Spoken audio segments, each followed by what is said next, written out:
Today we're taking a look at these NHL matches, which are happening on Saturday, June 4, 2022, and giving you match breakdowns, betting tips and predictions in general on these games. Welcome back to High Stakes, let's get straight into it. Also, don't forget to subscribe to get notified as soon as we release these sport prediction videos, and if you would like more betting tips and predictions, then check out our Patreon in the link down below. Our new Patreon is a way for us to help you improve your chances of making more money. Multiple plans are available for each and every one of you. You can get 30 extra betting picks all the way up to 500 extra betting picks per month. Stop wasting hours of your time searching for bad betting picks that ends up costing you a lot of money. Join the High Stakes Patreon now and get the best betting picks. Going back to our video, we will give you 2 betting picks for each game, a team pick and a total pick based on facts and detailed explanation. So make sure to watch our videos till the end so you don't miss any of our picks. New York Yankees vs Detroit Tigers. Our team pick is Yankees minus 1.5 runs, and here is why. It's been a very disappointing campaign for the Tigers overall, but they are starting to pick things up and impressively took 4 of 5 from the first place Minnesota Twins to start the week, allowing a combined 2 runs over the last 3 games. Jonathan Schoop got the offense started in Thursday's 3-2 win with an RBI single in the bottom of the first, and Dawes Cameron made the difference with a go-ahead 2-run homer in the 8th. Rookie starter Alex Fito went 5 innings, allowing 2 runs on 5 hits and 2 walks with 5 strikeouts. The bullpen was spotless, with Alex Lang earning the win and Gregory Soto locking down his 10th save. Harold Castro had a single and a walk as the only Tiger to reach base multiple times on the afternoon. The Yankees have been at the top of the AL for a few weeks now and are showing no signs of slowing down after their pitching staff decimated the Angels in a 3-game sweep, allowing the powerful Los Angeles lineup to score exactly 1 run in each contest. Thursday's 2-1 win to close out the set had plenty of drama as Jameson Taillon carried a perfect game into the 8th and Anthony Rizzo provided a pinch hit go-ahead 2-run single in the bottom of the frame that ended up being the difference.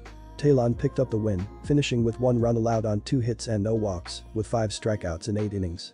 Clay Holmes continued his incredible scoreless streak, locking down his 7th save. Isaiah Kiner Falefa was on base 3 times and scored a run.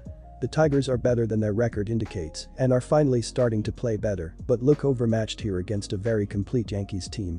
Detroit still doesn't have much offense going up against a loaded pitching staff top to bottom, and the rookie Brees could struggle in the tough environment of Yankee Stadium. While it was fair to label Severino as a question mark heading into the season given his injury woes, his electric stuff looks nearly as good as ever, helping him post a 19.1 kbb%.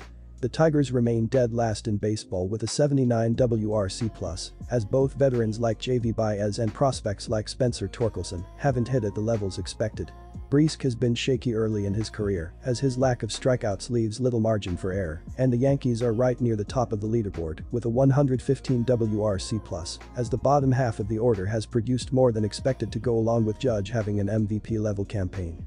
New York's offense should score early to pull away some, and the Tigers don't have the firepower to keep up.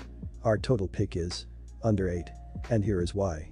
The Yankees can do it all, but ultimately, it comes down to the fact that they have good pitching and a good bullpen. But in this game, their edge is their starter, Severino, who looks like he has returned to his old form after some injury-plagued seasons. The Tigers' putrid offense won't scratch out more than a few runs, and the Yankees will do just enough against Brees to win, as the Tigers' bullpen comes on and limits the Yankees the rest of the way. In the last 7 games between these two, the under is 6-1. Also, the under is 5-2 in the Yankees' last 7 Saturday games and 5-2 in their last 7 home games versus a team with a losing record.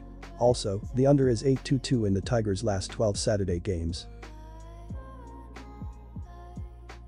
Chicago Cubs vs St. Louis Cardinals. Our team pick is Chicago Cubs for the win. And here is why.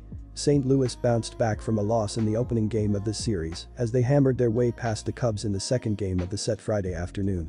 The Cardinals entered Friday night second in the NL Central, 2.5 games behind the Brewers in the division race. Against Chicago Friday afternoon, the Cardinals blasted 5 homers as Corey Dickerson, his first and second of the year, went deep twice, while Lars Nootbaar, his first, Paul Goldschmidt, his 12th, and Nolan Gorman, his third, all added shots of their own. Miles McCollas, 4-3, earned the win as he allowed 4 runs on 8 hits, with 3 walks and 4 strikeouts over 5 innings of work. Zach Thompson threw the final 4 innings, allowing 1 run on 3 hits with 1 walk and 3 strikeouts, to earn his first save of the year. Chicago saw their 3-game win streak snapped as they were beaten soundly Friday in the second game of the series. The Cubs entered Friday night 4th in the NL Central, 10.5 games behind the Brewers for the division lead.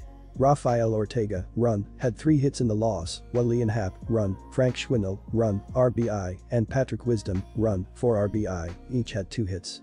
Wisdom hit his 12th homer of the season in a losing effort. Marcus Drummond, 2-5, took the loss on the mound as he was tagged for 9 runs on 10 hits with 1 walk and 7 strikeouts over 4 innings of work before departing. There's not a ton to like about the pitching matchup for either side as there is limited data to go off for both guys. If the Redbirds don't go with Naughton, you could see John Woodford or Andre Palante in this contest. The Cubs have had some solid hitting of late, even with Seiya Suzuki on the shelf, as Wilson Contreras, Wisdom and Schwindel have shown some pop in their bats. We know St. Louis can put crooked runs on the board, but the Redbirds seem to bring the best out of the Cubs, regardless of where they are in the standings. In a battle of uncertainty on the mound, give the edge to the home team in this one. Our total pick is over, and here is why. St. Louis is averaging 4.75 runs per game. Their .252 batting average is 6th in the league. Their .321 on-base percentage is also 6th, while their .396 slugging percentage is 14th. Paul Goldschmidt has been the most consistent batter for the Cardinals. He leads the team with a .349 batting average, 11 home runs, and 44 RBI. St. Louis's pitching has been good, with the team giving up 3.86 runs per game. Opponents have a .238 batting average against the Cardinals, which is 16th in the league. Their 3.70 ERA is 12th, while their 1.26 whip is 15th. They will need a solid effort from their starter if they want to get the win. Chicago is averaging 4.45 runs per game. Their .236 batting average is 18th in the league. Their .316 on-base percentage is 12th, while their .386 slugging percentage is 17th. Wilson Contreras leads the team with a .278 batting average, while Patrick Wisdom leads the team with 11 home runs and 27 RBI. Chicago's pitching hasn't been good, with the team giving up 4.53 runs per game. Opponents have a .244 batting average against the Cubs, which is 18th in the league. Their 4.18 ERA is 23rd, while their 1.28 whip is 17th. In his last start, Swarmer gave up 5 hits and 4 runs in 6 innings, leading to a 7-6 loss to Milwaukee. They will need a better performance from him if they want to win this game. The Cardinals are averaging 4.75 runs per game and 4.75 runs per game on the road. They averaged 4 runs per game in their last 3 games against the Cubs. With Chicago giving up 4.30 runs per game at home, the Cardinals will hit their average in this game. The Cubs are averaging 4.45 runs per game and 4.70 runs per game at home. They averaged 5.33 runs per game in their last 3 games against the Cardinals. With St. Louis giving up 3.92 runs per game on the road, the Cubs will score enough runs to push the score over the total. The Cardinals and Cubs played over the total in 5 of their last 8 meetings. Toronto Blue Jays vs Minnesota Twins, our team pick is Twins minus 1.5 runs. And here is why. After admirably navigating injuries to get off to a great start this season, the Twins are stuck in a rut and are coming off an ugly series in which they lost 4 out of 5 to the Detroit Tigers, capped off by a 3-2 defeat on Thursday. Gio Urshela got Minnesota on the board with an RBI single in the 3rd before Nick Gordon's RBI double the next inning gave it a lead for most of the afternoon, only for the bullpen to falter in the 8th. Chris Archer turned in a strong start, allowing 1 run on 3 hits and 1 walk, while striking out 3 across 5 innings. Emilio Pagan was charged with a loss and a blown save, allowing 2 runs in 1 inning of work. Gordon had the only multi-hit game for the Twins and also reached base via walk. After a sluggish start to the year, the Blue Jays finally look like the well-rounded contender everyone expected and swept aside the White Sox to start the week, including an 8-3 win in Thursday's finale. Santiago Espinal had an RBI double in the 5th and 2-run single in the 8th to pace the offense, with Teoscar Hernandez also going deep on a 2-run shot in the 6th as the Blue Jays were in full control throughout. Alek Manoah continued his fantastic campaign with another win, allowing 3 runs on 6 hits and 1 walk, while striking out 5 across 7.2 innings. Espinal finished 3-5 with a double and 3 RBI, while Alejandro Kirk was on base 3 times, including a double. An ultra-talented Blue Jays team is finally firing all cylinders, and they catch the depleted Twins at the right time here. All the absences have finally caught up to Minnesota over the past couple of weeks, and the Blue Jays have good value here on the run line as a surging offense should be able to get to Bundy. After getting off to a strong start in April, Bundy has a 7.40 ERA and 5.33 FIP over his last 5 starts as he continues to get crushed by the long ball.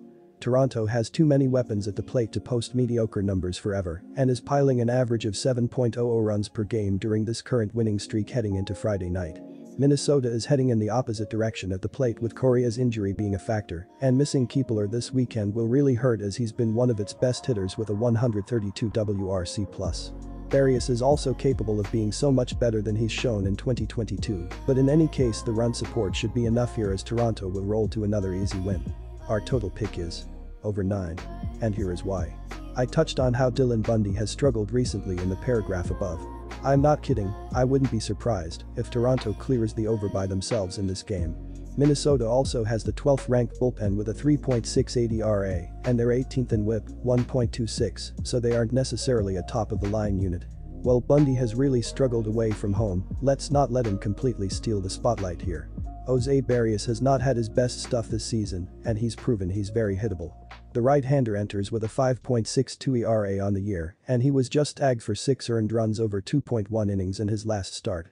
Additionally, Toronto's bullpen is 17th in ERA .383 and 13th in WHIP, 1.23. Both of these top 15 offenses should have no issues putting up runs this afternoon in Ontario. Disclaimer, no financial advice. The information on this channel is provided for education and informational purposes only, without any express or implied warranty of any kind, including warranties of accuracy, completeness, or fitness for any particular purpose. The information contained in or provided from or through this channel is not intended to be and does not constitute financial advice, investment advice, trading advice, or any other advice. The information on this channel and provided from or through this channel is general in nature and is not specific to you the user or anyone else. You should not make any decision, financial, investment, trading or otherwise, based on any of the information presented on this channel without undertaking independent due diligence and consultation with a professional broker or financial advisory.